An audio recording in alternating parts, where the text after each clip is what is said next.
Yo, what is up guys? CoReefing here, coming at you with another video. Today we'll be installing this Inkbird with 2 temperature probes.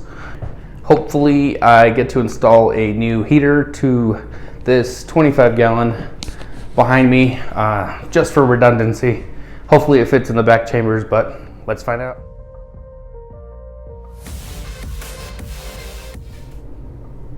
Yo, what's up guys? CoReefing here, about to install this Inkbird heater controller with 2 temperature probes and 2 connections for heaters. I am currently only running 1, but I want a backup. Alright guys, here is the unboxing of this controller. I'm sure you guys have probably seen other unboxing, so I'm not going to go too in detail. Here's the manual, and then here we have the actual controller with a power supply, the 2 temperature probes, and the 2 outlets to be able to control 2 heaters in case one fails. So let's get this installed. All right guys, here we are under the cabinet. And I have just some food, some fish recover, and some other random stuff here, some tongs. You always need those. And this is actually my 10-gallon auto top-off reservoir. And of course you have to have the filter floss replacement pads. That is the new power supply that I installed a couple videos ago. And that hole in the back, I never showed you guys, but I had to swap out that power supply. And in order for me to access the outlet, I had to go straight through the back. So I put my hand through there, and that's how I was able to disconnect the actual power supply from the wall. It worked out versus me having to empty this entire thing and move the stand. So I'll connect this heater controller and I'll show you guys what it looks like in the cabin. All right guys, I installed a screw into one of the 2x3s that I have holding up this tank, or reinforcing it per se, so that I can then hang my heater from there. So just to show you guys, this is the backup heater, and this will only turn on when the controller tells it to. It's another one of those Haiger controller titanium heaters. They are listed actually in my Amazon storefront if you guys are interested. Well, what a good idea. This is a 200 watt that was only like 30 bucks. And they also have a 500 watt that I think goes for like 30, I think. So not that bad. 20 minutes later. Alright guys, I got everything installed.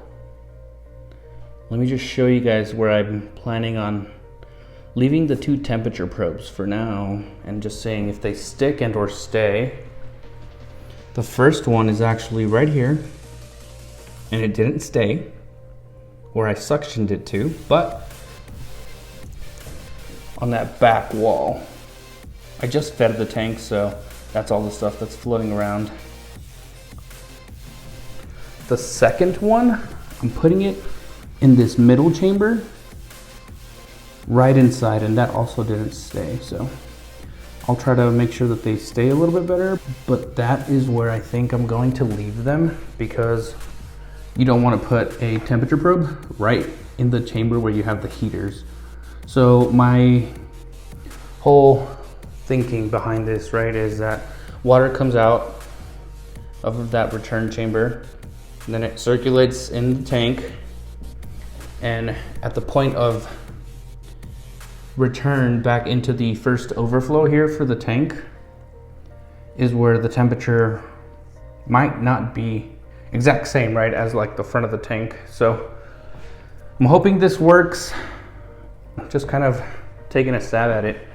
I do have 2 heaters in the same compartment because literally with this 25 gallon, it's like the only place where it fits. let me show you guys underneath the cabinet and how I set all that up. You have the heater controller hanging off of that screw that I put into that 2x3. This cable right here with those two, one going out each end, those are the temperature probes. Like I was saying earlier, you can connect two heaters to this one controller, and they're both connected here. I just kind of have that hidden back there to kind of get the wires out of the way. The power supply is just connected. I will also turn this on and kind of show you guys how the app looks and how I'm going to set that up. Alright guys, here you have the main screen after you log on, and I'm going to hit the add sign to add the device.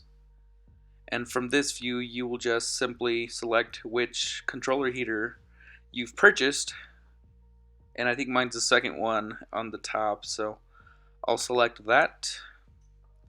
You reset the device first every time, I guess, and then you connect it to your Wi-Fi network. And here's how the home screen looks with the heater controller displayed after you have successfully added the device.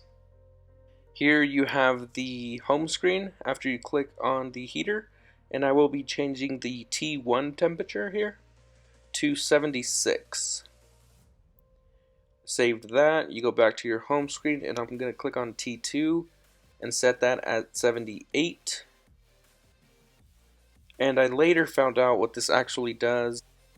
What the heater is going to do, or the heater controller, is it will keep your temperature in between that range of T1 and T2. So for T1 being probe 1 and T2 being probe 2, here you'll see me clicking on the bottom right settings button, and from here you can actually change whether you want it to be Celsius or Fahrenheit, and this is the page where you would also change your high temperature and your low temperature when you want to be notified. You can also calibrate your controller, and here I'm actually changing the continuous heating time. In case one of your probes does go out of the tank, it will only heat for whatever time you set it there. And I set mine to 2 hours just because it's a smaller tank, and I didn't want both heaters running for long periods of time.